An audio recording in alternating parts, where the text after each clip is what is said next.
ఆయన మిమ్మల్ని స్థిరపరిచి దుష్టత్వము నుండి కాపాడును.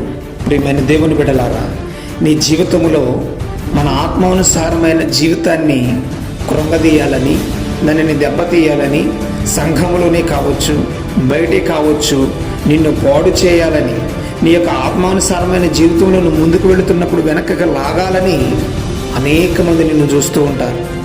కానీ ప్రభు నీతో మాట్లాడుతున్నాడు, నిన్ను స్థిరపరుస్తానని చెప్తున్నాడు ప్రభు. దుష్టత్వం నుంచి నిన్ను కాపాడుతానని ప్రభు వాగ్దానం చేస్తున్నాడు. వాగ్దానములకు రీతిగా ప్రభు నీ జీవితంలో అద్భుత కార్యములు చేయబోతూ ఉన్నాడు. నిన్ను స్థిరపరచబోతూ ఉన్నాడు. అది సంఘములోనే కావచ్చు, నీ యొక్క గ్రామంలోనే కావచ్చు, నీవు ఏ చోటుకు వెళితే ఆ చోటన నువ్వు చేసే స్వార్థ విషయంలోనే కావచ్చు, దేవుడు నిన్ను స్థిరపరచబోతూ ఉన్నాడు. దుష్టత్వం నుంచి నిన్ను కాపాడి నిన్ను ఒక ఆత్మానుసారమైన జీవితంలో నిన్ను నిలబెట్టబోతూ ఉన్నాడు.